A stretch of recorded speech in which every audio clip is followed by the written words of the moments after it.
আল্লাহ রাব্বুল আলামিন আমাদেরকে বানিয়েছেন, আল্লাহ পৃথিবীতে আরো অনেক ধর্মের মানুষ বানিয়েছেন, বানান নাই? আচ্ছা, আপনি আল্লাহ রাব্বুল আলামিনকে কোনো টাকা পয়সা দিয়েছেন মুসলমান বানানোর জন্য? দিয়েছেন? কেউ দেই নাই। তো আল্লাহ আমাদেরকে নিজের দয়ায়, ইচ্ছায় মুসলমান বানিয়েছেন। মুসলমান বানার কারণে আমরা এমনিতেই নিয়ামত প্রাপ্ত জান্নাতি হয়েছি। বুঝতে পেরেছেন? তাহলে নিয়ামত যেহেতু আল্লাহ সরাসরি দিয়ে দিয়েছেন, তো আল্লাহ নিয়ামতের ব্যাপারে সবচেয়ে বেশি প্রশ্ন জিজ্ঞাসা আমাদেরকে করবেন না? তো এখন দেখেন, কিছু জিনিসের মধ্যে আমরা সবাই সমান, ধনী গরিব, শিক্ষিত অশিক্ষিত, সবাই তো মারা যাবো, ঠিক না? এমন তো না যে শিক্ষিত মানুষ একটু পরে মারা যাবেন, ঘটনা তো এরকম না। বা টাকা পয়সাওয়ালা মানুষ একটু পরে মারা যাবেন, সেই ধরনের না। আমার আল্লাহ বলছেন, বান্দা তোমাদেরকে আমি খেলাধুলার জন্য বানাই নাই।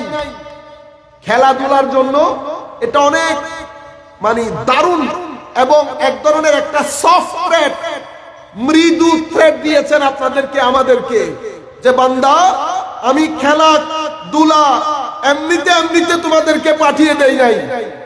তোমার শ্বাস প্রশ্বাস, তোমার প্রত্যেকটা কাজ, জাররা জাররা, জাররা বলতে সূর্যের আলো যখন আপনার ঘরে ঢুকে, আলোর মধ্যে আপনি কিছু ময়লা দেখতে পান না, এমনিতে দেখা যায় না, ওই জিনিসগুলাকে জাররা বলে। তো আমরা যা কিছু করব, প্রত্যেক কিছুর ব্যাপারে আল্লাহ রাব্বুল আলামিন আমাদেরকে জিজ্ঞাসা করবেন। আমরা এবার চোখ বন্ধ করে গত এক সপ্তাহের কাজ যদি আমি চিন্তা করে দেখি, ওই এক সপ্তাহের কাজ নিয়ে আমাদের মধ্যে আছে কেউ যে আল্লাহর কোর্টে সিনা খুলে দাঁড়াতে পারবে? আছেন কেউ? আমার ভাইরা, আমরা যারা এখানে আছি, কারো টাকা পয়সা বেশি, কারো টাকা পয়সা কম, কারো শিক্ষা দীক্ষা বেশি, কারো শিক্ষা দীক্ষা কম, এগুলো এক পাশে রেখে দেন। আমি এখন যে কথাগুলো বলছি সেটার মধ্যে শিক্ষিত অশিক্ষিত, ধনী গরিব সবাই এক সমান। সেটা কি? আমাদেরকে চলে যেতে হবে, আমাদেরকে চলে যেতে হবে, এবং আমাদের প্রত্যেক কাজের জন্য আল্লাহর দরবারে জবাবদিহি করতে হবে। এই কারণে আমাদেরকে ছাড় দেওয়া হবে না যে তুমি গরিব ছিলা, তুমি অশিক্ষিত ছিলা, এই কারণে আমাকে কোনো ছাড় দেওয়া হবে না। কাজেই আমাদের প্রত্যেক মানুষকে আল্লাহর ঘর মসজিদে যেতে হবে, কারণ আমার প্রত্যেক কাজের ব্যাপারে আল্লাহর দরবারে দাঁড়াতে হবে। আমি মানুষ হিসেবে পৃথিবীতে থাকতে হবে। আচ্ছা, শুধু আপনি যদি কবর হাসর এটা বাদও দেন, আপনি যদি এখানে কেউ আছেন যে জীবনে শান্তি সুখ চান না, এরকম কেউ আছেন? টাকা পয়সা চান না, এরকম কেউ আছেন? না, সবাই চাই আমরা টাকা পয়সা শান্তি, কিন্তু আমরা সবাই টাকা পয়সা শান্তির রাস্তা বাদ দিয়ে যদি শান্তি খুঁজেন, পাবেন? পাবেন না। সকলের প্রতি এবং আপনারা যারা এখানে উপস্থিত হয়েছেন এবং অনলাইনের মাধ্যমে যারা আমাদের সাথে যুক্ত আছেন অথবা আমাদের আলোচনা পরবর্তীতে শুনবেন, আমরা সকলের প্রতি সশ্রদ্ধ সালাম রাখছি। আসসালামু আলাইকুম ওয়া রাহমাতুল্লাহি তাআলা ওয়া বারাকাতুহু। সম্মানিত উপস্থিতি, আমি আরো একবার আপনাদেরকে বলে দেই, এই জিনিসগুলো আমাদের এখান থেকে আস্তে আস্তে লোপ পাচ্ছে, মানে আস্তে আস্তে বিদায় হয়ে যাচ্ছে। সেটা হচ্ছে, আমি অলমোস্ট সব জায়গায় বলি বিষয়গুলো, আমাদের যারা বড় মুরব্বী উলামায়ে কেরাম, মুরব্বী আলেম, ওনাদেরকে আপনারা সম্মান করবেন, ওনাদেরকে আপনারা সম্মান করবেন। আমি আজকে একটু কঠিন আওয়াজে বলি নাই, কঠিন আওয়াজে বলেছি কারণ কাজটা কঠিন হয়ে গেছে। উনি হচ্ছেন জামিজুরি মাদ্রাসার অধ্যক্ষ এবং বাংলাদেশের স্বনামধন্য উলামায়ে আহলে সুন্নতের মধ্যে একজন, কিন্তু আপনাদের অত্র এলাকার বিদায় হয়তো আপনারা সেটা সেই ধরনের করে হয়তো অনুধাবন করেন না। গারকা মুরগি ডাল বরাবর, গারকা মুরগি প্রত্যেকদিন যারা মুরগি খায় তাদের মুরগি ভালো লাগে না, সবজি ভালো লাগে। কি ভালো লাগে? সবজি। এটা আমরাও ফিল করি, গারকা মুরগি সবসময় ডাল বরাবর হয়। তো আমি আপনাদেরকে বলতে চাচ্ছিলাম, মুরব্বী সিনিয়র উলামায়ে কেরামের মধ্যে একজন। এমনিতে তো আমাদের মুরব্বী উলামায়ে কেরাম আমাদের মধ্যে এখন আর নাই, অলমোস্ট সবাই দুনিয়া থেকে চলে গেছেন। যেই কয়েকজন আছেন মুরব্বীদের মধ্যে, কারণ এখন ওনারা মুরব্বী হয়ে গেছে, তো ওনাদের মধ্যে একজন। আপনারা ভবিষ্যতে এই বিষয়গুলো খেয়াল করবেন, ওনাদের ওয়াজের মধ্যে ওনাদেরকে প্রথমে দাওয়াত করবেন, ওনাদেরকে দাওয়াত করবেন। আপনারা হয়তো বুঝেন না, ওনাদের আলোচনা আমাদের আলোচনা থেকে অনেক ভিন্ন প্রকৃতির হয়। হয়তো আপনাদের ভালো লাগে না, নাও লাগতে পারে, কারণ এই ওয়াজগুলা ছাত্রদের জন্য, মাদ্রাসায় যারা পড়ে, মাদ্রাসা পড়ুয়া আলেমদের জন্য। আপনাদের তো ভালো লাগার কথা না, ঠিক না? এটা যার যার জিব্বার বিষয়, যার যার। এখন গায়ের মধ্যে যদি অসুস্থতা থাকে, বিরিয়ানি তো ভালো লাগে না, তো এটা তো বিরিয়ানির দোষ না। দোষ কোথায়? দোষ আমার ভিতরে। আমি আপনাদেরকে বলতে চাচ্ছিলাম যে আমরা পরবর্তীতে আমাদের যতগুলা ছেলেরা, আয়োজক থেকে শুরু করে আমার ছেলেরা যারা এখানে আয়োজন করেছেন, সকলের প্রতি এটা আমার একটা তরবিয়ত থাকবে। পরবর্তী প্রজন্ম যাতে আমাদেরকে দেখে শিখতে পারে, আমার ছেলেরা এগুলা পরবর্তীতে এগুলা খেয়াল করবেন। সম্মানিত উপস্থিতি, একটা বিষয় দেওয়া হয়েছে, আর আপনাদের এটা অনেক ভিতরে, মেইন রাস্তা থেকে অনেক ভিতরে। আমার তো মনে হচ্ছিল আমি ইন্ডিয়া চলে যাচ্ছি, কোনো রাস্তায় তো ঘুরাইতেছে না। আল্লাহর মেহেরবানি, আমাদের এদিকে তো আসা যাওয়া হয় না সেরকম। তো প্রথমে আপনাদেরকে ধন্যবাদ জানাচ্ছি। এতক্ষণ পর্যন্ত ওয়াজ শোনা, এটা আপনাদের কারামত বলতে পারেন। কি কারামত? আমি কোনো ঠাট্টা মস্করা করে বলছি না, কারণ যারা বেশি স্মার্ট, ঠিক না, বেশি শিক্ষিত, তাদের কথা হচ্ছে মানুষ 3 মিনিটের বেশি কোনো কিছু শুনতে, মানে কনসেন্ট্রেট করতে পারে না, মনোনিবেশ করে শুনতে পারে না। মানুষ 3 মিনিটের বেশি কান লাগিয়ে শুনতে পারে না। মানুষ বিরক্ত হয়, মানুষের ব্রেইন আর কাজ করে না, মানুষ আস্তে আস্তে অমনস্ক হয়ে পড়ে। কিন্তু আপনারা সেই কখন থেকে তাকরীর শুনছেন, এখনো পর্যন্ত চাতক পাখির মতো তাকিয়ে আছেন। তো এখন আপনাদের কারামাত, এটা তো কার কারামত? বুঝতে পেরেছেন? মওলাই করিম আপনাদের এই যে আপনারা যে মহব্বত দেখাচ্ছেন, আল্লাহ রাব্বুল আলামিন আপনাদেরকে জাযায়ে খায়ের দান করুন। আমরা সকলে মিলে একটা নিয়ত করি, এই নিয়তে আমি আপনাদেরকে কিছু দিতে পারি আর না পারি, আপনাদের অনেক সওয়াব হবে। নিয়তটা হচ্ছে ভেরি সিম্পল। মওলা, এই মাহফিলের মধ্যে এসেছি দ্বীন শিখার জন্য। কি শিখার জন্য? দ্বীন। আপনি শুধু মনে মনে এই নিয়ত করবেন। এই নিয়ত করলে কি কি হবে দেখেন। এই নিয়ত করার কারণে আপনি ছাত্র হয়ে যাবেন। কি হয়ে যাবেন? ছাত্র। ছাত্র হাঁটার সময় ফেরেশতা পাকা বিছিয়ে দেয়। ফেরেশতা আপনারা বুঝতে পারেন নাই বুঝলেন? ফেরেশতা পাকা বিছিয়ে দেয়। একটা তালেবে ইলম, কোরআন এবং সুন্নতের ইলম অন্বেষণকারী যারা আল্লাহ এবং রাসূলের সন্তুষ্টির জন্য ইলম শিখেন, এটার জন্য না, মওলাই করিম তাদের পায়ের নিচে ফেরেশতারা পাকা বিছিয়ে দেন। আল্লাহ তাদের জন্য জান্নাতের রাস্তা সুগম করে দেন, সহজ করে দেন। তারা যদি মারা যায় ওই অবস্থায় শাহাদাতের দরজা পায়, আল্লাহর দরবারে শহীদি মৃত্যু হয়, এবং মৃত্যুর পরে কুল কায়নাত, এমনকি সমুদ্রের নিচের মাছ পর্যন্ত আল্লাহর দরবারে তাদের জন্য গুনাহ মাপ চায়। কি করেছিলেন? শুধু নিয়ত করেছেন। আপনারা দেখতে পেয়েছেন রাসূল পাকের উম্মতের প্রতি মাওলা কত সদয় হয়েছে, শুধুমাত্র নিয়ত করার কারণে। মাওলাই করিম কতটা নিয়ামত আপনাকে দিয়েছে, সেই নিয়ত আপনি করতে পারবেন না? অবশ্যই আমাদেরকে করতে হবে। সম্মানিত উপস্থিতি, একটা বিষয় দেওয়া হয়েছিল আমাকে, সে বিষয় 12টার পরে বা 11টার পরে, আর এই ধরনের মজলিসে সেই বিষয় আপনারা কোনো ধরনের ইন্টারেস্ট পাবেন না। আমি এই জন্য হুজুর যখন বক্তব্য রাখতেছিল, এটা আমার জন্য সুবিধা হয়েছে।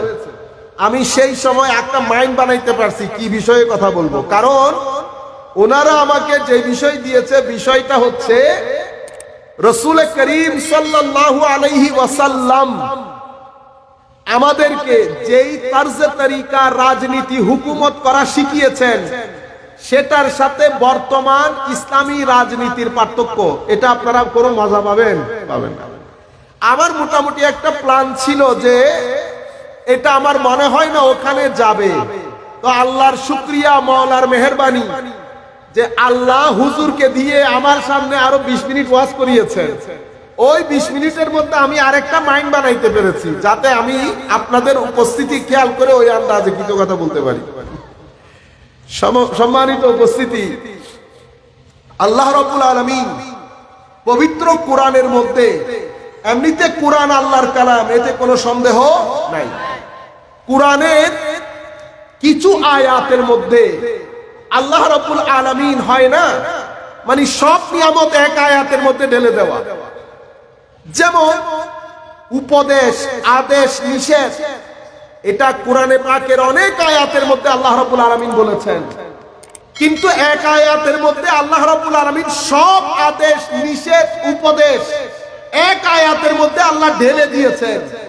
রাসূল করিম সাল্লাল্লাহু আলাইহি ওয়াসাল্লাম বলেছেন আজমা, এমন আয়াত যে আয়াতের মধ্যে আল্লাহ সবকিছু ঢেলে দিয়েছেন, একত্রীকরণ করেছেন। সেটা কোনটা? ইন্নাল্লাহা ইয়া'মুরু বিল আদলি ওয়াল ইহসান ওয়া ইতাই যিল কুরবা ওয়া ইয়ানহা আনিল ফাহশাই ওয়াল মুনকার ওয়াল বাগয় ইয়াইযুকুম লাআল্লাকুম তাযাক্কারুন। সম্মানিত উপস্থিতি, তার আগে একটা গুরুত্বপূর্ণ কথা আপনাদেরকে বলি। আল্লাহ রাব্বুল আলামিন আমাদেরকে বানিয়েছেন, আল্লাহ পৃথিবীতে আরো অনেক ধর্মের মানুষ বানিয়েছেন, বানান নাই? আচ্ছা, আপনি আল্লাহ রাব্বুল আলামিনকে কোনো টাকা পয়সা দিয়েছেন মুসলমান বানানোর জন্য? দিয়েছেন? কেউ দেই নাই। তো আল্লাহ আমাদেরকে নিজের দয়ায়, ইচ্ছায় মুসলমান বানিয়েছেন। মুসলমান বানার কারণে আমরা এমনিতেই নিয়ামত প্রাপ্ত জান্নাতি হয়েছি। বুঝতে পেরেছেন? তাহলে নিয়ামত যেহেতু আল্লাহ সরাসরি দিয়ে দিয়েছেন, তো আল্লাহ নিয়ামতের ব্যাপারে সবচেয়ে বেশি প্রশ্ন, জিজ্ঞাসা আমাদেরকে করবেন না? তো এখন দেখেন, কিছু জিনিসের মধ্যে আমরা সবাই সমান, ধনী গরিব, শিক্ষিত অশিক্ষিত, সবাই তো মারা যাব, ঠিক না? এমন তো না যে শিক্ষিত মানুষ একটু পরে মারা যাবেন, ঘটনা তো এরকম না। বা টাকা পয়সাওয়ালা মানুষ একটু পরে মারা যাবেন, সেই ধরনের না। আমার আল্লাহ বলছেন, বান্দা তোমাদেরকে আমি খেলাধুলার জন্য বানাই নাই। খেলাধুলার জন্য এটা অনেক মানে দারুণ এবং এক ধরনের একটা সফট থ্রেড, মৃদু থ্রেড দিয়েছেন আপনাদেরকে, আমাদেরকে, যে বান্দা আমি খেলাধুলা এমনিতে এমনিতে তোমাদেরকে পাঠিয়ে দেই নাই। তোমার শ্বাস প্রশ্বাস, তোমার প্রত্যেকটা কাজ, জাররা জাররা, জাররা বলতে সূর্যের আলো যখন আপনার ঘরে ঢুকে, আলোর মধ্যে আপনি কিছু ময়লা দেখতে পান না, এমনিতে দেখা যায় না, ওই জিনিসগুলাকে জাররা বলে। তো আমরা যা কিছু করব, প্রত্যেক কিছুর ব্যাপারে আল্লাহ রাব্বুল আলামিন আমাদেরকে জিজ্ঞাসা করবেন। আমরা এবার চোখ বন্ধ করে গত এক সপ্তাহের কাজ যদি আমি চিন্তা করে দেখি, ওই এক সপ্তাহের কাজ নিয়ে আমাদের মধ্যে আছে কেউ যে আল্লাহর কোর্টে সিনা খুলে দাঁড়াতে পারবে? আছেন কেউ?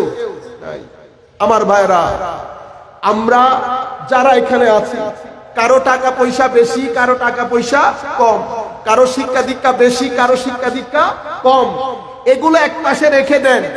আমি এখন যে কথাগুলো বলছি সেটার মধ্যে শিক্ষিত অশিক্ষিত, ধনী গরিব সবাই এক সমান। সেটা কি? আমাদেরকে চলে যেতে হবে, আমাদেরকে চলে যেতে হবে, এবং আমাদের প্রত্যেক কাজের জন্য আল্লাহর দরবারে জবাবদিহি করতে হবে। এই কারণে আমাদেরকে ছাড় দেওয়া হবে না যে তুমি গরিব ছিলা, তুমি অশিক্ষিত ছিলা, এই কারণে আমাকে কোনো ছাড় দেওয়া হবে না। কাজেই আমাদের প্রত্যেক মানুষকে আল্লাহর ঘর মসজিদে যেতে হবে, কারণ আমার প্রত্যেক কাজের ব্যাপারে আল্লাহর দরবারে দাঁড়াতে হবে। আমি মানুষ হিসেবে পৃথিবীতে থাকতে হবে। আচ্ছা, শুধু আপনি যদি কবর হাসর এটা বাদও দেন, আপনি যদি এখানে কেউ আছেন যে জীবনে শান্তি সুখ চান না, এরকম কেউ আছেন? টাকা পয়সা চান না, এরকম কেউ আছেন? না, সবাই চাই আমরা টাকা পয়সা শান্তি, কিন্তু আমরা সবাই টাকা পয়সা শান্তির রাস্তা বাদ দিয়ে যদি শান্তি খুঁজেন, পাবেন? পাবেন না। আপনি দান লোকের জন্য দানের জমিন তৈরি করেন না? করেন কিনা? আপনি যদি দানের জমিন তৈরি না করে ধান ফেলে দেন, দান হবে? আপনাদের চোখের সামনে ঘটনাটা ঘটে না? আপনি দানের জন্য জমিন তৈরি করেন না? সেই জমিনকে পরিপূর্ণরূপে পরিষ্কার করে পানি দিয়ে আগাছা ধুয়ে পুরা জমিন পরিষ্কার করে যখন সেখানে চারা রোপণ করেন, দান কি আম গাছের মতো 2 বছরে আসে না 3 মাসে আসে? যদি দান 2 বছরে আসতো, ঘটনা কি ঘটতো? আম গাছের মতো যদি সিজনে সিজনে আসতো, তাহলে আমরা পৃথিবীতে থাকতে পারতাম? আমার আল্লাহ বলছেন, বান্দা আমি যেহেতু তোমাদের রব, তোমাদেরকে পালি পালন করি, সেই হেতু তোমাদের চাওয়া পাওয়া সামনে রেখে যেই যেই জিনিসগুলা তোমাদের বেশি প্রয়োজন, সেই জিনিসগুলো আমি তোমাদেরকে বেশি দান করেছি। আমি তোমরা পৃথিবীতে থাকার জন্য তোমাদের আবহাওয়াকে অনেক গরমও করি নাই, অনেক ঠান্ডাও দেই নাই। যদি আমাদের এখানে ঠান্ডা হতে হতে বরফ পড়া শুরু করত, আমরা থাকতে পারতাম? আমরা থাকতে পারতাম না। তো মওলাই করিম, আপনি বলতে পারেন পৃথিবী থেকে আরো অনেক জায়গায় ঠান্ডা পড়তেছে না? অবশ্যই পড়তেছে, কিন্তু মওলাই করিম সেই দেশের মানুষদেরকে ঠান্ডা সহ্য করার মতো সক্ষমতা দান করেছে। আমরা কিছুদিন মাত্র বাইরে থেকে আসছি। আপনারা যখন বলেন না কনকনে শীত, তখন আমরা পাশের মানুষকে জিজ্ঞেস করতে হয়, ভাইজান শীত কি বেশি পড়তেছে? কেন? কারণ আমাদের গায়ে শীত লাগে না। কেন? কারণ আমরা বরফের দেশে থাকি। বরফের দেশে থাকার কারণে এই দেশের শীত আমাদের গরম লাগে। মানুষ যখন কম্বল মুড়িয়ে ঘুমায়, তখন আমরা ফ্যানকে চাইরে দিয়ে ঘুমাই। বুঝতে পেরেছেন ঘটনা কোথায়? ঘটনা হচ্ছে যেই দেশ থেকে এসেছেন সেই দেশে থাকার জন্য মাওলা আপনার ভিতরে একটা লেয়ার লাগিয়ে দিয়েছে। আপনি সেই দেশের লোককে যখন গরমকালে আনবেন, ঘটনা কি ঘটবে? থাকতে পারবে না। আমি আপনাদেরকে এই জিনিসগুলা বোঝানোর মৌলিক কারণ হচ্ছে আপনাদের ভিতর থেকে মওলাই করিমের প্রতি একটা মহব্বত জাগরণ সৃষ্টি করতে চাচ্ছি, যাতে কালকে মসজিদের মধ্যে আমাদের মুরব্বীদের চেয়ে জোয়ান ছেলে বেশি হয়, যাতে তাদের ভিতরে আল্লাহ রাব্বুল আলামিনের রুবুবিয়্যত, আল্লাহর খৌফ, রব ও জালাল যাতে তাদের ভিতরে জাগরিত হয়। মওলাই করিম কি পরিমাণ আমাদেরকে মহব্বত করেন, কি পরিমাণ ভালোবাসেন, কিভাবে প্রতিপালন করেন আপনারা দেখেন। মওলাই করিম 3 মাসের মধ্যে ধান আপনার ঘরে নিয়ে আসে, ধান আপনার ঘরে নিয়ে আসে।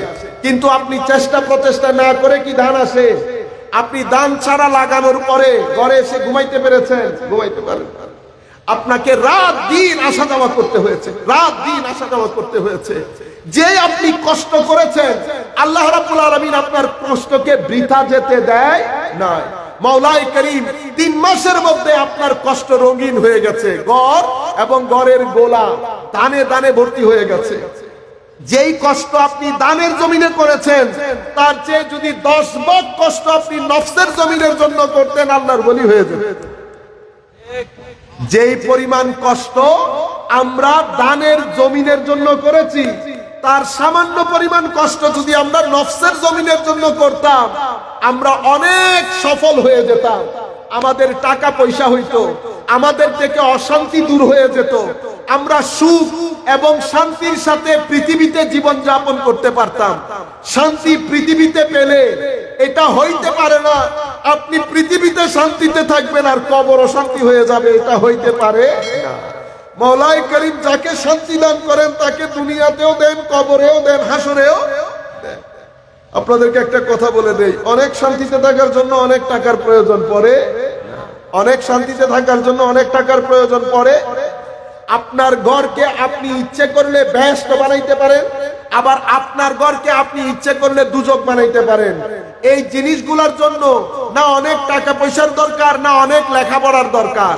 শুধুমাত্র আপনি মসজিদের সাথে সম্পর্ক রাখেন। কিসের সাথে? মসজিদের সাথে। মুখের উপর, কিসের উপর? মুখের উপর লাগাম দেন এবং চোখের উপর লাগাম দেন। মুখ, চোখ, হাত, এই 3টা জিনিসের উপর যদি লাগাম দিতে পারেন, মসজিদের সাথে যদি একটা সম্পর্ক তৈরি করতে পারেন। আমি কেন এই কথাগুলা বলছি মনে রাখবেন, ফজরের নামাজ যদি আপনি পড়েন, আল্লাহ রিজিকের মধ্যে বরকত দান করেন। কিসে? রিজিকে। আপনি টাকা পয়সার জন্য ঘরে ঘরে ঘুরেন না, এই বন্ধুর কাছ থেকে ওই বন্ধুর কাছ থেকে। তো যেই বন্ধু টাকা নিয়ে বসে আছে, সেই বন্ধুর কাছে কখনো চেয়েছেন? চেয়েছেন? মেয়ের বিয়ে কত ঘরে ঘরে আমরা ঘুরেছি, ঘুরি নাই? কিন্তু যিনি টাকা নিয়ে আমাকে জিজ্ঞেস করছে, বান্দা টাকা লাগবে নি বল, সেই বন্ধুর কাছে কখনো বলেছি? হাদিসে পাকের মধ্যে রাসূল করিম সাল্লাল্লাহু তাআলা আলাইহি ওয়াসাল্লাম ইরশাদ করেন, আমার আল্লাহ প্রত্যেক রাত্রে অর্ধরাত্রি যখন শেষ হয়, অর্ধরাত্রির পরে মওলায়ে করিম তার শান অনুযায়ী আসমানে দুনিয়ার মধ্যে নেমে আল্লাহর শান অনুযায়ী, আল্লাহ তখনও ছিলেন যখন কোনো জায়গা ছিল না, সময় ছিল না, আমরা কোনো কিছুই ছিলাম না, তখনও আল্লাহ ছিলেন। আমার আল্লাহ যখন বলেন অথবা আমার নবী যখন বলেন আল্লাহ উঠেন, আল্লাহ বসেন, এটা কখনো মাথায় রাখবেন না। এটা আমরা যে আন্দাজে উঠি, আমরা যে আন্দাজে বসি, সেই ধরনের উঠা বসা, সেই ধরনের উঠা বসা থেকে আল্লাহ পুত পবিত্র, এটা আল্লাহর শানে যায় না। আমার হুজুর বলেছেন কয়েক জায়গার মধ্যে আমরা বেয়াদবি করতে পারবো না। একে তো আল্লাহর শানে বেয়াদবি চলে না। আল্লাহকে কোন জায়গার মধ্যে আছে, আল্লাহ কোন জায়গার মধ্যে বসেন, উপরে উঠেন, নিচে নামেন, এই ধরনের কথা বলা আল্লাহর শানের মধ্যে বেয়াদবি।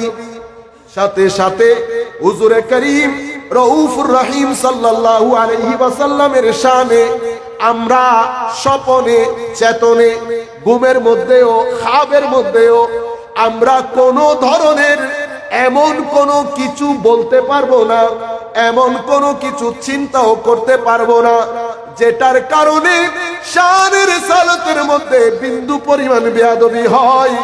বিন্দু পরিমাণ বেয়াদবির কারণে মানুষ ঈমান থেকে বের হয়ে যায়। এটা এত খতরনাক। সাধারণভাবে মানুষ গুনাহ করলে মানুষ বুঝতে পারে আমি গুনাহ করেছি, তাহলে গুনার পরে মানুষ তওবা করার একটা সুযোগ থাকে।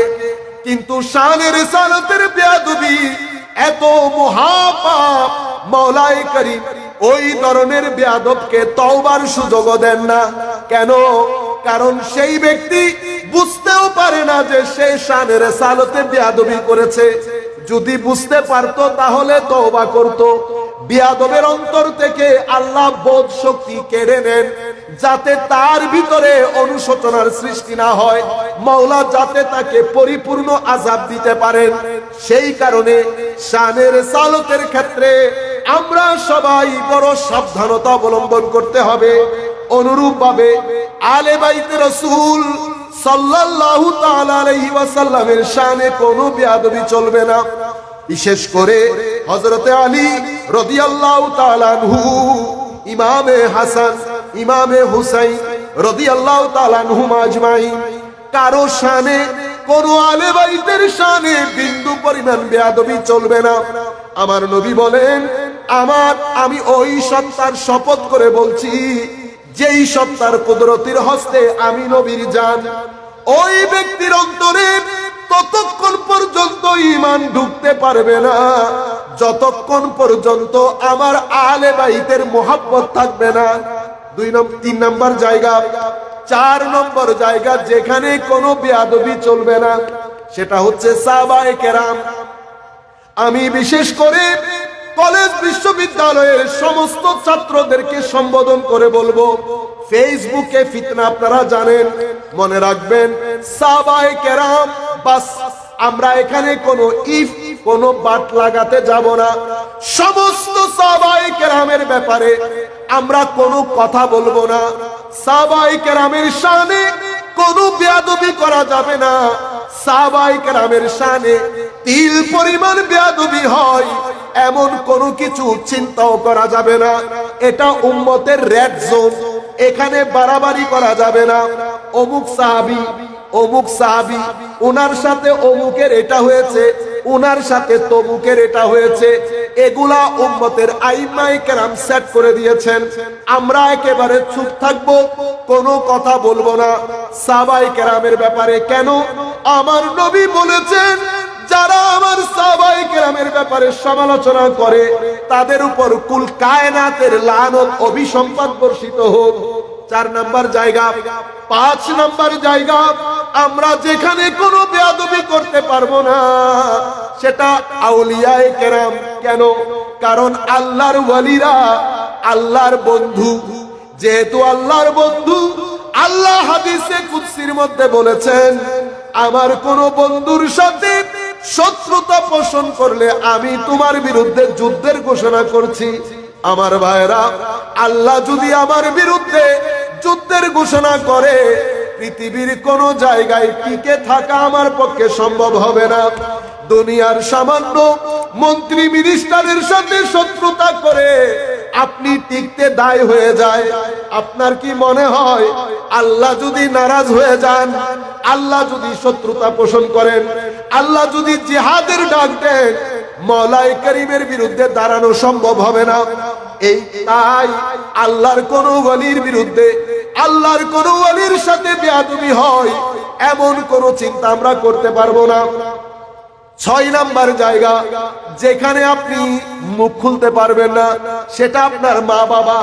সেটা আপনার মা বাবা। মা বাবার সাথে বেয়াদবি করলে আমি যেই 5টা জাতের কথা বলেছি সবাই অসন্তুষ্ট হয়। মা বাবার সাথে বেয়াদবি করলে আমার আল্লাহ সন্তুষ্ট হয়, রাসূল সন্তুষ্ট হয়। আর আল্লাহ এবং রাসূল যার জন্য সন্তুষ্ট হবে, বাকি সমস্ত জাওয়াতে মুকাদ্দাসা তাদের উপর সন্তুষ্ট হবে। তাহলে আল্লাহ, রাসূল, আলে বাইত রাসূল, সাহাবায়ে কেরাম, আউলিয়ায়ে কেরাম, মা বাবা এবং মুরব্বিদের সাথে বেয়াদবি চলবে না। কেন? আমার নবী হাদিসে পাকের মধ্যে বলেছেন, যেই ব্যক্তি ছোটদেরকে আদর করে না, বড়দেরকে তাজিম করে না, সেই ব্যক্তি আমার দলভুক্ত নয়। সেই ব্যক্তি আমার দলভুক্ত নয়। তাইলে এই 6টা জায়গায় আমাদেরকে বড় সাবধানতা অবলম্বন করতে হবে। সম্মানিত উপস্থিতি, আমাদের তাহলে ফজরের নামাজ যেই ব্যক্তি পড়ে, মওলাই করিম তার রিজিকের মধ্যে বরকত দান করেন। তার রিজিকের মধ্যে যেই ব্যক্তি আত্মীয় স্বজনের সাথে, কেউ যদি চায় যে তার রিজিক বাড়ুক, তো কি করবে? তো তার রিজিক বাড়ুক যদি সে চায়, তার উচিত হবে আত্মীয় স্বজনকে সহযোগিতা করা। আপনি দেখছেন কি কি এখানে তাবিজ কবজের কোনো দরকার আছে? তাবিজ কবজের কোনো দরকার আছে? আমাদের মা বোনেরা এখন শুধু কিছু হয় আর না হয় কোথায় দৌড় মারে? তাবিজ কবজের কাছে। রাসূল করিম সাল্লাল্লাহু আলাইহি ওয়াসাল্লাম বলছেন, আমার আল্লাহ দুনিয়ার আসমানে নেমে আসে, আল্লাহর জাত অনুযায়ী আমি আপনাদেরকে ওই আদবগুলা শিখিয়ে দিয়েছি। অর্থাৎ আল্লাহ বান্দাদেরকে কাছে টেনে নেয়, জিজ্ঞেস করেন তোমাদের কোনো সমস্যা আছে? এখন যিনি সব সময় আমাকে জিজ্ঞেস করছেন আমার কোনো সমস্যা আছে কিনা, আমার রিজিক দরকার কিনা, আমার কোন বিষয় দরকার, যিনি সব সময় ঘোষণা করছেন, ওনার দরবারে কখনো হাত পেতেছি? পাতি নাই।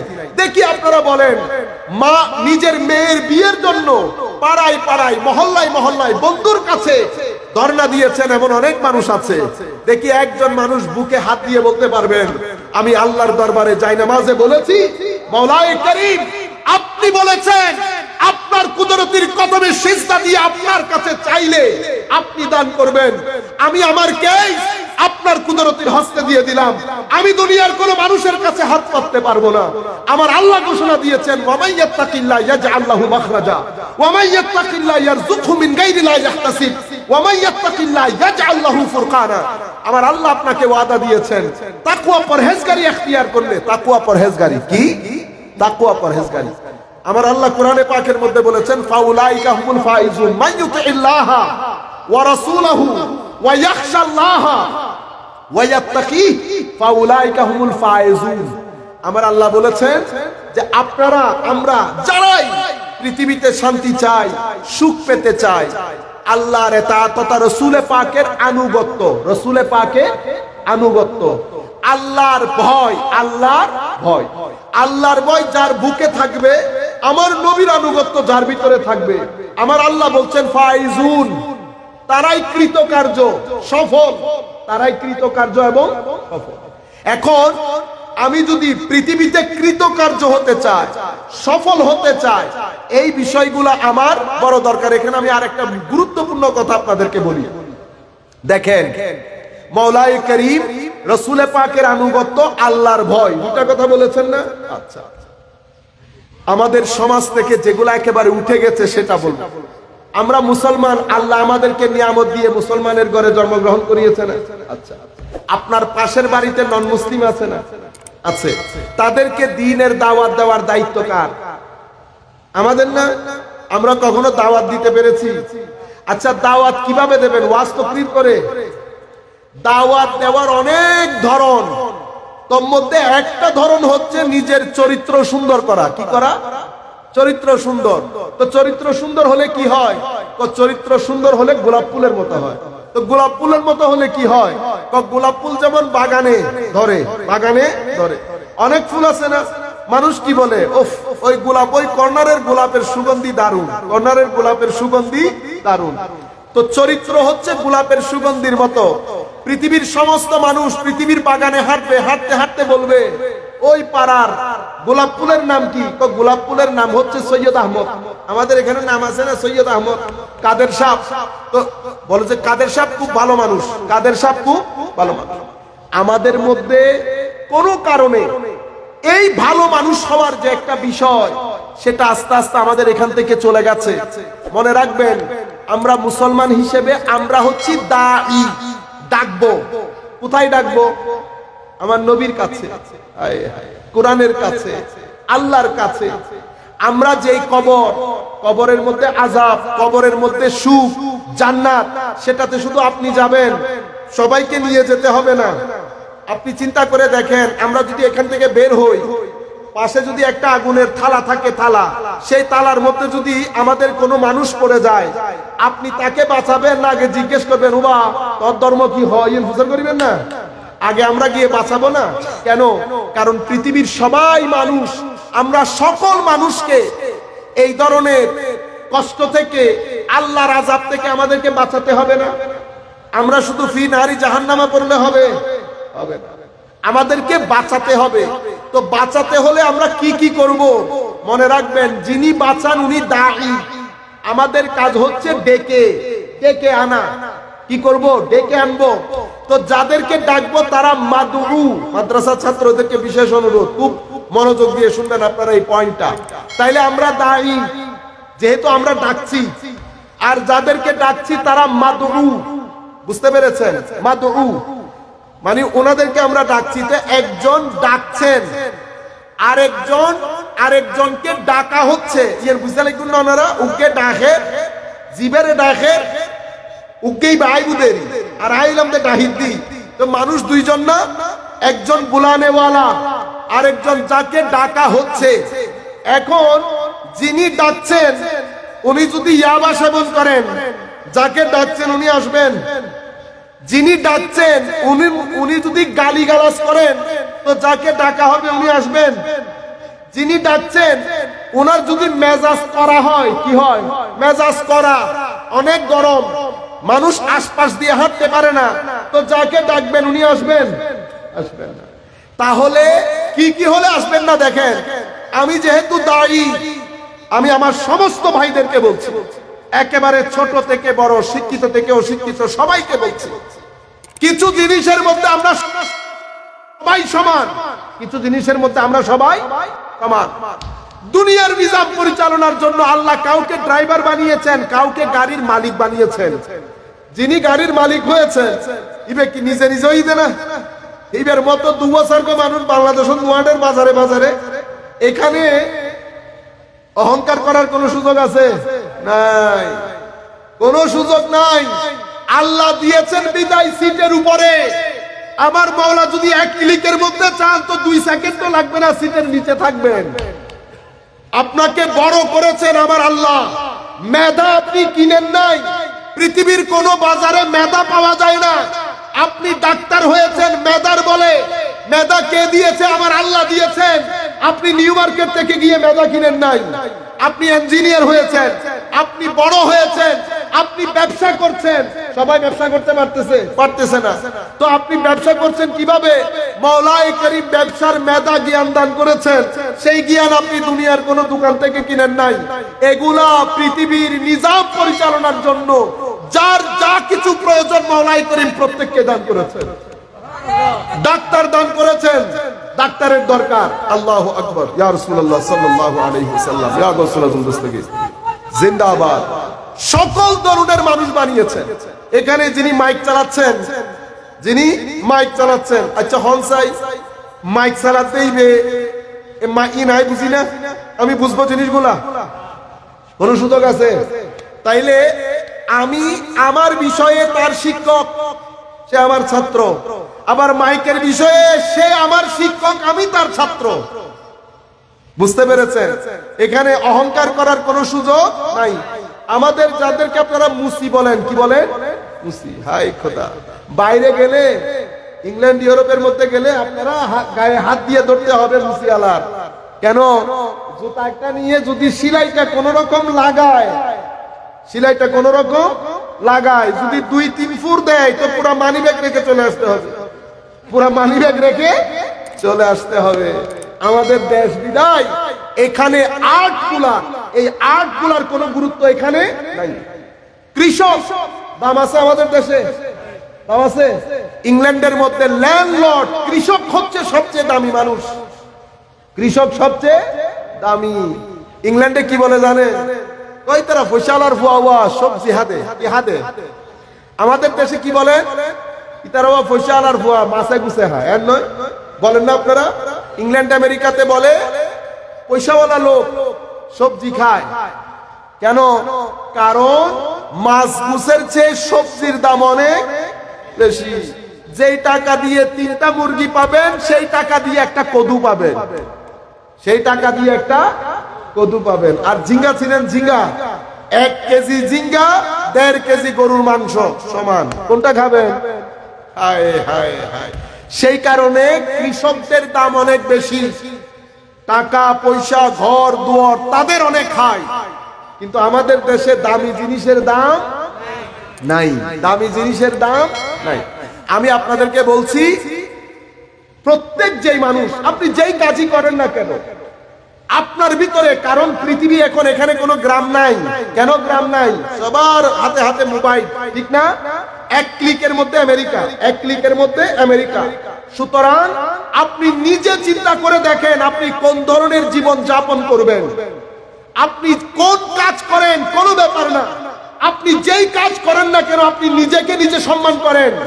যেই ব্যক্তি নিজেকে সম্মান করে না, সেই ব্যক্তিকে সম্মান দেওয়া হয় না।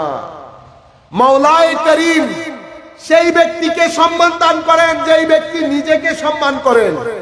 আপনি আল্লাহর দরবারে বলবেন, মাওলায়ে করিম আমাকে যেভাবেই বানিয়েছেন আমি খুশি, আপনার দরবারে শুকরিয়া, আপনার দরবারে শুকরিয়া।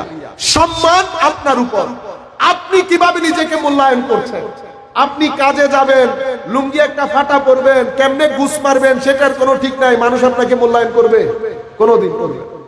আপনি যেই কাজই করেন না কেন, আপনার কথাবার্তার মধ্যে সৌন্দর্য রাখেন, কাপড়ে চুপড়ে যতটুকু আপনার সামর্থ্য। আপনারা বিয়ে বাড়িতে যাওয়ার সময় কাপড় পরে যান না, সেখানে আপনাদেরকে সম্মান দেয় না। আপনি যখন প্যান্ট শার্ট পরে কোনো দোকানে যান, আপনাকে স্যার বলছে না। আপনি লুঙ্গি পরে ঢুকলে ঢুকাবে? আপনাকে ঢুকাবে না। আপনারা নিজেদেরকে নিজেরা মূল্যায়ন করেন। কৃষি কাজ, আপনি জানেন 4 পেশাকে মাওলা নিজের দিকে নিসবত করেছেন, নিজের দিকে। তার মধ্যে একটা পেশা হচ্ছে কৃষি পেশা। কোন পেশা? কৃষি পেশা। তাজরাউন আম নাহনু যারিউন। আল্লাহ নিজেকে কি বলেছে জানেন? আমি সেই শব্দটা বললে আল্লাহর শানের সাথে অসমীচীন হবে, তবুও বলি। মাওলা বলেছে তারা করে, আম নাহনু যারিউন, নাকি আমরা কৃষক। মাওলা নিজেকে কৃষি কাজের সাথে নিসবত দিয়েছে নিজের। যেখানে যে কাজ আল্লাহ নিজের দিকে নিসবত দেয়, আম নাহনু যারিউন বলে, সেটা কি ছোট কাজ? সেটা কি ছোট কাজ? আপনি জানেন আপনি কি করেন? আপনার মাধ্যমে আল্লাহ মানুষকে খাওয়ানোর ব্যবস্থা করেন। আপনার মাধ্যমে শাক সবজি না খেলে ভিটামিন পাবে না, তো শাক সবজি কি আসমান থেকে আসে? আপনার মাধ্যমে মাওলা জমিন থেকে উৎপাদন করেন। তাহলে রাজেক এবং মারজুক, আল্লাহ এবং বান্দার মাঝখানে যিনি এই শাকের ওসিলা হন, উনি হচ্ছেন আপনি। অথচ আপনি নিজেকে কি করে রাখেন? ছোট করে রাখেন। এগুলা আসল ওয়াজ। আপনারা নিজেদের মধ্যে এই পরিবর্তন করেন, বাংলাদেশ পরিবর্তন হবে, বাংলাদেশ পরিবর্তন হবে। রিক্সা চালান, ট্যাক্সি চালান, যেটাই করেন চরিত্র ধরে রাখেন, ঠকবাজ হবেন না। ঠকবাজ করবেন, সারা জিন্দেগি এই অবস্থা লাঞ্ছিত লাঞ্ছনার জীবন যাপন করবেন, লাঞ্ছনা পিছে ছাড়বে না। যেই ব্যক্তি 1 মাসে 1 লাখ টাকার ঠকবাজি করে, সেই ব্যক্তি সারা জীবন ঠকবাজ থাকবে, মানুষের লাঠির কাঁঠাল থাকবে, সেখান থেকে সে নিজেকে উন্নত করতে পারবে না। আল্লাহ সম্মান সেই ব্যক্তিকে দেন যেই ব্যক্তি নিজেকে সম্মান দেয়। আল্লাহ সম্মান সেই ব্যক্তিকে দেয় যে আমার আল্লাহকে ডরায়, যে আমার আল্লাহকে ডরায়। আল্লাহকে ভয় করবেন, সৎভাবে জীবন যাপন করবেন। যেই রিজিকের মধ্যে সততা থাকবে না, পা দিয়ে ফেলে দিবেন সেই রিজিক, সেই রিজিকের দরকার নাই। কেন? কারণ হচ্ছে আমার আল্লাহ যখন দেখবে আমার বান্দার মধ্যে সততা আছে, আপনি 3 টাকার মানুষকে 3 কোটি টাকার মানুষ করতে আমার আল্লাহ 3 সেকেন্ডও লাগে। আমার আল্লাহ আপনার অন্তরের দিকে তাকাই থাকে, বান্দা কি চায়। হাদিসে পাকের মধ্যে আমার নবী বলছেন, ইন্নাল্লাহ লা ইয়ানজুরু ইলা আজসাদিকুম ওয়ালা ইলা আজসামিকুম ওয়া ফি রিওয়ায়াতিন উখরা ওয়ালা ইলা জাওয়াহিরিকুম বাল ইয়ানজুরু ইলা কুলুবিকুম ওয়া আমালিকুম। আল্লাহ আপনি কি পরে এসেছেন, ড্রেস কেমন, দেখতে কেমন, এগুলো আল্লাহ দেখেন না। মাওলাই করিম আপনার অন্তরের সৌন্দর্য দেখেন, আপনার নিয়ত দেখেন, আপনার নিয়ত কত পরিষ্কার। কাজেই আমি আপনাদেরকে বলবো, ভিতর থেকে নিজেকে পরিষ্কার করেন, ভদ্র হতে শিখেন। কেন? আমি আপনাদেরকে কি বলেছি? আমি দায়ী। যে ব্যক্তি দায়ী হন, দায়ী রিকশাওয়ালা হইতে পারে, দায়ী কৃষক হইতে পারে, যেই কোনো পেশার হইতে পারে, কিন্তু দায়ী গাইলবাজ হবে না, ঠকবাজ হবে না, গরম মেজাজের হবে না। এখানে আপনি কোন ড্রেস পরেছেন, লম্বা দাড়ি আছে কিনা, কোনো কিছু যায় আসে না। আপনি আলেম, কিন্তু আপনার মেজাজ খিটখিটে মেজাজে, কি মেজাজে? খিটখিটে মেজাজে, গরম মেজাজে মানুষের সাথে কথা বলেন, মানুষের মধ্যে একটা ভয়ের সৃষ্টি করেন, উল্টা পাল্টা ফতোয়া দেন, চরিত্রের মধ্যে দোষ আছে। আপনি দায়ী হতে পারেন নাই। দায়ী হতে হলে ভদ্র হতে হয়, নম্র হতে হয়, কোমল হইতে হয়। অন্তর কি হতে হয়? কোমল। কেন? কারণ নতুবা যাকে ডাকতে চাচ্ছেন সে আপনার ডাকে সাড়া দেবে না, সে আপনার ডাকে সাড়া দেবে না। হুজুর করিম সাল্লাল্লাহু আলাইহি ওয়াসাল্লামকে আমার আল্লাহ বলছেন, হাবিব ফাবিমা রাহমাতিন মিনাল্লাহি লিনতা লাহুম ওয়ালাউ কুনতা ফাজ্জান গালিজাল কলব লানফাদ্দু মিন হাওলিক। হাবিব, এটা তো আল্লাহর রহমতের কারণে আপনার অন্তরকে আল্লাহ একেবারে কোমল নরম করেছেন। কি করেছেন? একেবারে নরম, একেবারে কোমল। যদি আপনি গরম মেজাজের হতেন, উস্কো খুস্কো মেজাজের হইতেন, লানফাদ্দু মিন হাওলিক, যে এই সমস্ত মানুষ আপনার থেকে দূরে চলে যেত, আপনার থেকে দূরে চলে যেত। সালাতুন ইয়া রাসূলুল্লাহ আলাইকুম, সালামুন ইয়া হাবিবাল্লাহ আলাইকুম, সালাতুন ইয়া আলাইকুম, সালামুন ইয়া হাবিবাল্লাহ আলাইকুম। তেরে নসলে পাক মে बच्चा बच्चा नूर का तू है आईने नूर तेरा सब घराना नूर का। सला दुनिया रसूल अल्लाह अलैकुम, সালামুনিয়া হাবিবাল্লাহ আলাইকুম। হাদিসে পাকের মধ্যে আমার নবী সাল্লাল্লাহু আলাইহি ওয়াসাল্লাম বলছেন, কোমলতা, নরম হওয়া, ভদ্র হওয়া কত গুরুত্বপূর্ণ দেখেন। আপনি যদি আল্লাহর দরবার থেকে কোনো কিছু পেতে চান, বড় হতে চান, আমরা চাই অনেক কিছু আল্লাহর দরবারে চাই, আমরা চাই, কিন্তু যেভাবে চাওয়া দরকার সেভাবে চাই না। তো কখনো এইটার দরবারে, কখনো ওইটার দরবারে ঘুরি। তো আমার নবী বলছেন, ইন্নাল্লাহ রফিক, আল্লাহ রাব্বুল আলামিন রফিক, অনেক কোমল, অনেক নরম।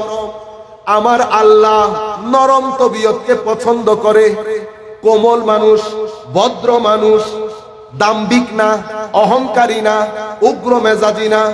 আমার আল্লাহ ভদ্র মানুষকে, কোমল মেজাজের মানুষকে আমার আল্লাহ পছন্দ করেন।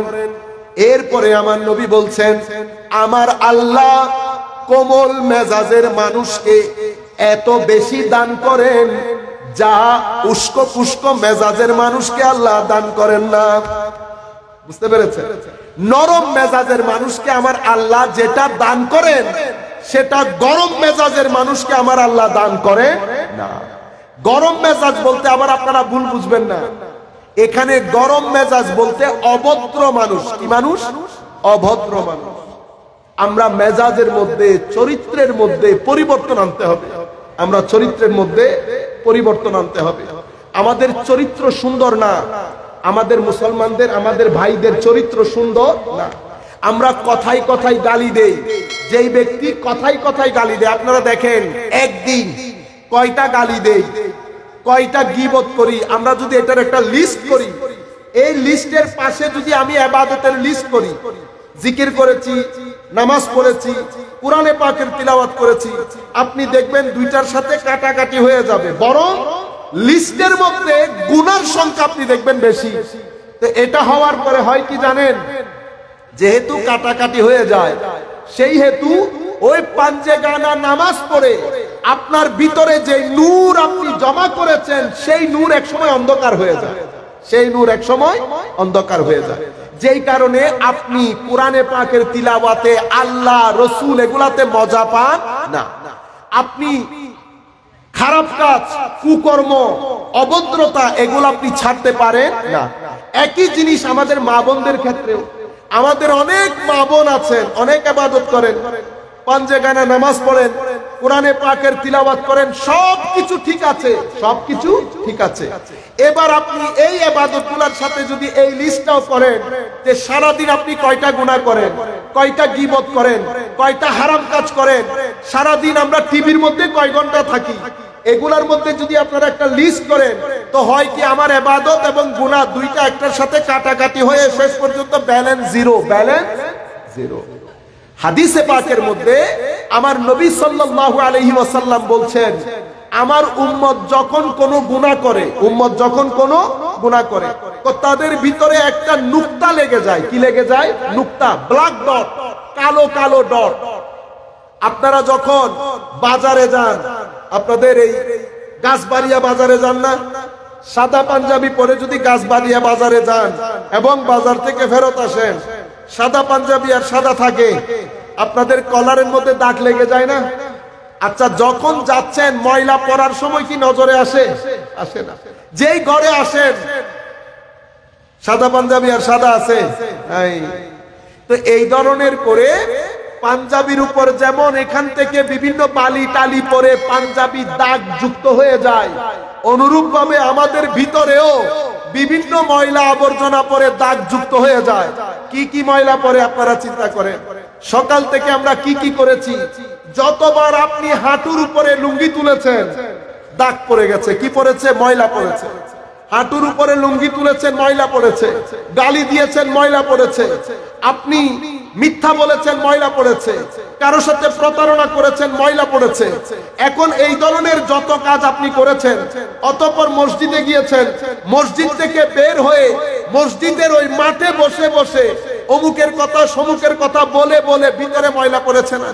ময়লা পড়ার পরে যখন আপনি ঘরে রাতে এশারের নামাজের পরে শুয়েছেন, আপনি বলেন আপনার কাপড় সাদা না কালো? Very simple. এই বিষয়গুলো থেকে আমরা অনেক দূরে সরে গেছি। দূরে সরে যাওয়ার কারণে আমরা কি চেষ্টা করছি? 3 ইঞ্চি নাটের মধ্যে 4 ইঞ্চি বল্টু ঢুকাইতে চাচ্ছি। ঢুকবে কোনোদিন? ঢুকবে না। আপনি ইচ্ছে করে জোর করে আমার একটা ছেলেকে আপনি সাইকেল চালাইতে পারবেন, জোর করে দিতে পারবেন, জায়গায় জায়গায় পড়ে যাবে না সে? আমাদের এখন এমনটি হচ্ছে, এখন এমনটি হচ্ছে। আমাদের ভিতর মরে গেছে। আমাদের মুসলমানদের ছেলেদেরকে দেখলে বোঝাও যায় না এগুলো যে মুসলমানদের ছেলে। কেন? ঘরের মাহল নষ্ট হয়ে গেছে। ঘরের মধ্যে একদিকে তিলাওয়াতে কোরআন, আরেকদিকে গান বাজনার আসর। ঘরের মধ্যে একদিকে নামাজ, আল্লাহ আল্লাহ রসুলের কথা, অন্যদিকে ঘরের মধ্যে জুলম, প্রতারণা, মিথ্যা, গীবত, অহংকার সব কিছু আছে ঘরের মধ্যে।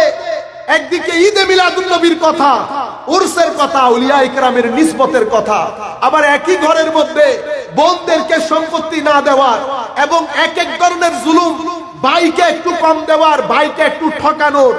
দুই জিনিস একসাথে চলছে না। দুই নৌকায় পা দিয়ে আপনি নদী পার হতে পারবেন? আমরা রং ট্র্যাকের মধ্যে আছি। আমাদের অনেকের জিন্দেগি আমরা জানি না কার কত হায়াত রয়ে গেছে। কারো জিন্দেগিতে সামান্যতম সময় রয়ে গেছে, কারো জিন্দেগিতে হয়তো একটু বেশি সময় রয়েছে। আমরা আজকের এই মুহূর্ত থেকে যদি বিষয়গুলা চিন্তা না করি, বিষয়গুলা যদি একবার না ভাবি, আমার নবী সাল্লাল্লাহু আলাইহি ওয়াসাল্লাম হাদিসে পাকের মধ্যে এসেছে, ইমাম ইবনে কাসির বর্ণনা করেছেন, ইউসাব্বিতুল্লাহুল্লাযিনা আমানু বিল কওলি সাবিত, এই আয়াতের তাফসীর করতে গিয়ে ইমাম আহমদ ইবনে হাম্বলের হাদিস বর্ণনা করেছেন। বলা হচ্ছে হযরতে আতা রাদিয়াল্লাহু তাআলা আনহু বর্ণিত এই হাদিস, কো আনসারী সাহাবী জানাজার মধ্যে ছিলাম, জানাজার পরে আমার নবী ওই আনসারী সাহাবীর কবরের উপর বসে গেছে, দাফন কাফনের কাজ হচ্ছে। আমার নবী পিন পতন নীরবতা, চুপচাপ বসে আছে, কোনো কথা নাই, কোনো কথা নাই। হঠাৎ করে একটা ছোট্ট একটা ওই যে বেতের মতো বা লাঠির মতো একটা ইয়া থাকে না, আমরা হাতে নিয়ে থাকি, আমার নবী মাটির মধ্যে মারছেন। হঠাৎ করে বলছেন, হে আমার সাহাবায়ে কেরাম, ইস্তাঈযু মিন আযাবিল কবর, ইস্তাঈযু মিন আযাবিল কবর, ইস্তাঈযু মিন আযাবিল কবর। হে আমার সাহাবায়ে কেরাম, তোমরা কবরের আযাব থেকে আল্লাহর দরবারে পানা চাও, কবরের আযাব থেকে আল্লাহর দরবারে পানা চাও, কবরের আযাব থেকে আল্লাহর দরবারে পানা চাও। তিনবার আমার নবী এই হাদিস সাহাবায়ে কেরামদেরকে বলছেন যেন কবরের আযাব থেকে আমরা পানা চাই। আমার ভাইরা, আমরা সবাই এখানে, আমরা এই বিষয়গুলোতে সবাই এক ধরনের, আমাদের সবাইকে চলে যেতে হবে। কাজেই কে কি কাজ করছেন না করছেন এগুলা ভুলে যান, এক জায়গা এক সুতোর মধ্যে আসতে হবে। আমাদের জিন্দেগি থেকে দুই রং খতম করে দেন, এক রঙের জীবন করেন, হয় এই ইস্পাত নতুবা উস্পাত। কখনো আপনি আল্লাহ আল্লাহ রাসূল বলে মাটিতে নামিয়ে ফেলবেন, কখনো আপনার ঘরের মধ্যে গান বাজনা আপনি এক এক জায়গায় এক এক ধরনের, দো রঙ্গি ছোড় দে এক রং হো যা, এক ধরনের হয়ে যান। এমন প্রত্যেকটা কাজ ভিতর থেকে ঘৃণা করেন যেই কাজগুলো আমার আল্লাহ এবং রাসূল অসন্তুষ্ট হবেন। মনে রাখবেন, আল্লাহ এবং আল্লাহ রাসূলের অসন্তুষ্টি নিয়ে আপনি পৃথিবীতে শান্তি পাবেন না। পৃথিবীতে কেউ শান্তি পায় নাই। আপনার গাড়ি থাকতে পারে, আপনার বাড়ি থাকতে পারে, অনেক কিছু থাকতে পারে। আমার ভাইরা, পুরা পৃথিবী যতটুকুন দেখার আল্লাহ রাব্বুল আলামিন দেখিয়েছেন। আমি টাকা পয়সাও দেখেছি, মানুষকেও দেখেছি, সুখ শান্তিও দেখেছি। আমি আপনাদেরকে বলছি, দিন ছাড়বেন না, আল্লাহ রাসূল ছাড়বেন না, রাসূলে পাকের সবুজ গম্বুজ ছাড়বেন না। যারা এই দিন ছেড়ে দিয়েছে, টাকা পয়সা আসবে, ঘর বাড়ি হবে, কিন্তু ভিতর থেকে শান্তি পাবেন না, ভিতর থেকে সুখ পাবেন না। সুখ আমার নবীর সবুজ গম্বুজ, সুখ আমার নবীর ইশক মহব্বতের মধ্যে, সুখ আমার নবীর আনুগত্যের মধ্যে, সুখ আমার নবীর সাথে নিসবতের হায়ার মধ্যে। আউলিয়া ইকরামের নিসবতের হায়া করবে, আউলিয়া ইকরামের নিসবতের সাথে ওয়াফাদারি করলে আপনি শান্তি পাবেন। আমরা নিসবত দাবি করি, নিসবতের ওয়াফাদারি করি না। আমরা নিসবত দাবি করি, নিসবতের হায়া করি না। আমাদের ঘরগুলো উজাড় হয়ে গেছে, তিলাওয়াতে কোরআন বন্ধ হয়ে গেছে, জিক্রে ইলাহি বন্ধ হয়ে গেছে।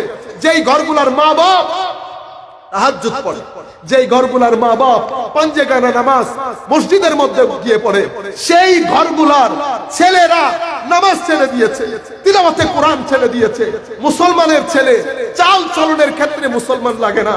আমার ভাইয়েরা, আমার নবী দুনিয়া থেকে যাওয়ার পূর্বে আমার নবী বলেছেন, উম্মত তোমরা শিরক করবে, শিরকে লিপ্ত হবে, আল্লাহকে মানবে না, এই ভয় আমি করি না।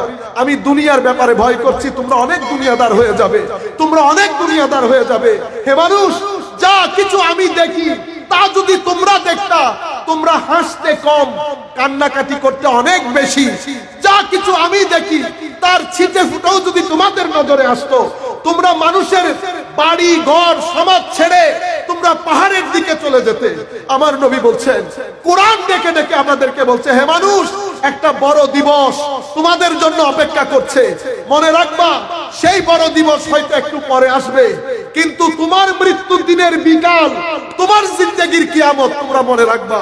তুমি ওই কিয়ামতের চিন্তা পরে করো, যেই দিন তুমি পৃথিবী ছেড়ে চলে যাবা, যেই দিন তোমার কবরের মধ্যে বিকাল হবে, সেই তারিখ থেকে তোমার কিয়ামতের শুরু হবে। ইজা জুলজিলাতিল আরদু জিলজালাহার কিয়ামতের আগে তুমি তোমার কবরের কিয়ামতের জন্য তৈরি হয়ে যাও। আছেন আমরা কবরের কিয়ামতের জন্য তৈরি আছি? আমরা নিজেরা বুকে হাত দিয়ে বলি, আমার ভাইরা যারা আমরা আয়োজন করেছি, এই মাহফিল যারা আয়োজন করেছে তাদেরকে মোবারকবাদ, ধন্যবাদ। তারা আয়োজনের কারণে আজকে আমরা একটা প্ল্যাটফর্ম পেয়ে আপনাদের কাছে এই কথাগুলা বলতে পারছি এবং আপনাদের শিরার মধ্যে একটু করে হলেও ঝাঁকুনি দিতে পারছি। দোয়া করি মওলাই করিমের দরবারে আল্লাহ যেন আমাদের উপর রহমত করেন। মওলাই করিম যেন দুনিয়া থেকে যাওয়ার আগে মুসলমান হয়ে, আল্লাহর বান্দা হয়ে, আমার নবীর সত্যিকার উম্মত হয়ে যেন পৃথিবী থেকে যেতে পারি, সেই তৌফিক যেন মওলাই করিম আমাদেরকে দান করেন। আমাদেরকে যেন মওলাই করিম ভিতরে ইশকে রাসূল, নিসবতে আউলিয়ার নূর দান করেন, সেই নূরের প্রতি ওয়াফাদার হওয়ার তৌফিক দান করেন। মওলাই করিম যেন আমাদের সামগ্রিক জীবনের মধ্যে একটা পরিবর্তন নিয়ে আসেন। মা বোনদের প্রতি বিশেষ অনুরোধ, আসেন আমরা দুই ধরনের জিন্দেগি ছেড়ে দেই। এক ধরনের জিন্দেগির মধ্যে আমাদের এবং অন্যদের মধ্যে কোনো ফারাক থাকে না। আমাদের কাপড় চোপড়ের ক্ষেত্রে আমাদের অনেক সাবধানতা অবলম্বন করতে হবে। মনে রাখবেন, এই বিষয়গুলোর ক্ষেত্রে যদি আমরা পরিবর্তন না করি, আমাদের ছেলের জীবন, মেয়ের জীবন, আমাদের জীবন কোনো দিক থেকে আপনারা শান্তি পাবেন না। কেন? কারণ আমার নবী বলেছেন, যেই নারী যাদের মাধ্যমে সমাজের মধ্যে অশ্লীলতার সৃষ্টি হয় তাদের উপর কুল কায়নাতের লানত বলেছেন আমার নবী। মওলাই করিম আমাদেরকে সেই ধরনের বিষয়গুলো থেকে আল্লাহ হেফাজত করে সত্যিকার অর্থে মওলাই করিম আল্লাহর বান্দা হওয়া, আমার নবীর গোলাম হওয়ার তৌফিক আমাদেরকে দান করুন। আমরা আর আমাদের বক্তব্য দীর্ঘায়িত না করে এখানে আমাদের বক্তব্য শেষ করছি। সবার প্রতি আন্তরিক মুবারকবাদ এবং সালাম জানাচ্ছি। আমা আলাইহিল বালাগুল মুবিন। আসসালামু আলাইকুম ওয়া রাহমাতুল্লাহি তাআলা ওয়া বারাকাতুহু।